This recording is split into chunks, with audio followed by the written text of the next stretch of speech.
منكم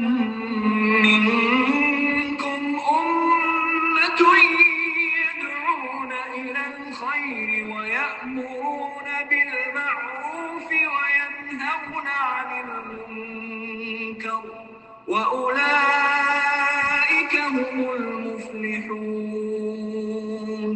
ولا تكونوا كالذين تفرقوا واختلفوا من بعد ما جاءهم البينات وأولئك لهم عذاب عظيم يوم تبيض وجوه وتسود وجوه فأما الذين اسودت وجوههم أكفرتم بعد إيمانكم فذوقوا العذاب بما كنتم تكفرون وأما الذين ابيضت وجوههم ففي رحمة الله هم فيها خالدون تلك آيات الله نتلوها عليك بالحق وما الله يريد ظلما للعالمين ولله ما في السماوات وما في الأرض وإلى الله ترجع الأمور. Let there arise out of you a group of people inviting to all that is good, enjoining al-ma'ruf and forbidding al-munkar. And it is they who are the successful. And be not as those who divided and differed among themselves after the clear proofs had come to them. It is they for whom there is an awful torment. On the day of resurrection, when some faces will become white and some faces will become black, as for those faces will become black, to them will be said, did you reject faith after accepting it? Then taste the torment in hell for rejecting faith. And for those whose faces will become white, they will be in Allah's mercy. Therein they shall dwell forever. These are the ayat of Allah. We recite them to you in truth, and Allah wills no injustice to the Alameen. And to Allah belongs all that is in the heavens and all that is in the earth, and all matters go back for decision to Allah. Surah Imran, Ayah 104 to 109, Tafsir. The command to establish the invitation to Allah. Allah said here, let there arise out of you a group of people, meaning that calls to righteousness, enjoins all that is good, and forbids evil in the manner Allah commanded. And then Allah says, and it is they who are the successful. Meaning, as Abdahak said, they are a special group of the companions and a special group of those after them, that is, those who perform jihad and the scholars. The objective of this ayah is that there should be a segment of this Muslim Ummah fulfilling this task, even though it is also an obligation on every member of this Ummah, each according to his ability. Muslim recorded that Abu Huraira said that the Messenger of Allah ﷺ said, quote, whoever among you witnesses an evil, let him change it with his hand. If he is unable, then let him change it with his tongue. If he is unable, then let him change it with his heart, and this is the weakest faith. End of quote. In another narration, the Prophet ﷺ said, quote, there is no faith beyond that, not even the weight of a mustard seed. End of quote.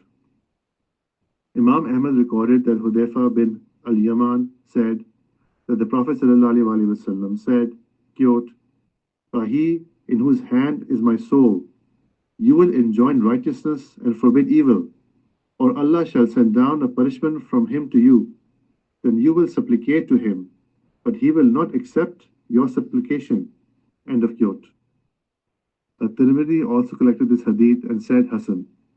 There are many other hadiths and ayats on this subject, which will be explained later. The prohibition of division. Allah said, Hear, and be not as those who divided and differed among themselves after the clear proofs had come to them. In Surah Ali Imran, Ayah 105. In this ayah, Allah forbids this ummah from imitating the division and discord of the nations that came before them. These nations also abandoned enjoining righteousness and forbidding evil, although they had proofs of its necessity.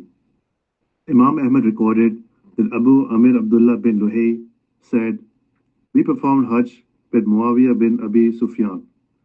When we arrived at Makkah, he stood up after praying Zuhr and said, the Messenger of Allah ﷺ said, quote, the people of the two scriptures divided into 72 sects. This ummah will divide into 73 sects, all in the fire except one, that is the Jama. Some of my ummah will be guided by desire, like the one who is infected by rabies. No vein or joint will be saved from these desires." End of quote.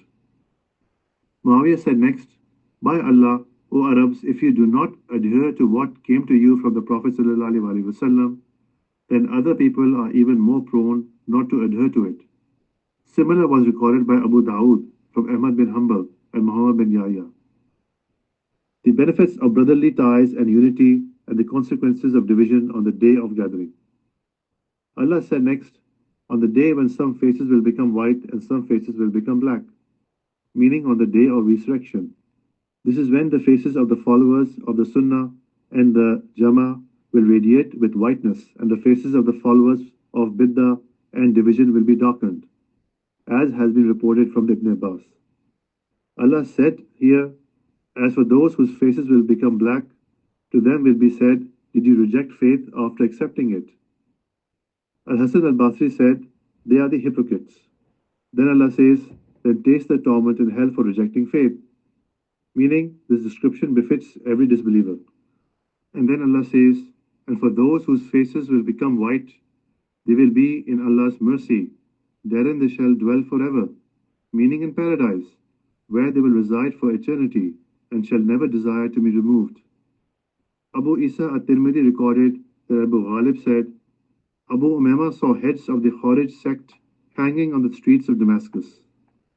He commented, "The dogs of the fire and the worst dead people under the cover of the sky. The best dead men are those whom these have killed." He then recited from this tafsir, "On the day when some faces will become white and some faces will become black," until the end of the ayah. I said to Abu Umama, "Did you hear this from the Messenger of Allah ﷺ?" He said, "If I only heard it from the Messenger of Allah once, twice, thrice, 4 times or 7 times, I would not have narrated it to you." At-Tirmidhi said, "This hadith is Hasan." Ibn Majah and Ahmad recorded similar. Allah said next, "These are the ayat of Allah, recite them to you," meaning these are the verses of Allah, His proofs and signs that we reveal to you, O Muhammad. And then Allah says, "In truth," meaning make known the true reality of this world and the hereafter. And then Allah says, "And Allah wills no injustice to the Alameen," meaning for He never treats them with injustice. Rather, He is the just ruler, who is able to do everything and has knowledge of everything. Therefore, He does not need to treat any of His creatures with injustice. And this is why He said next, "And to Allah belongs all that is in the heavens and all that is in the earth," meaning they are all His servants and His property. And then Allah says, "And all matters go back to Allah," meaning for His decision concerning the affairs of this life and the hereafter. And His is the supreme authority in this life and the hereafter.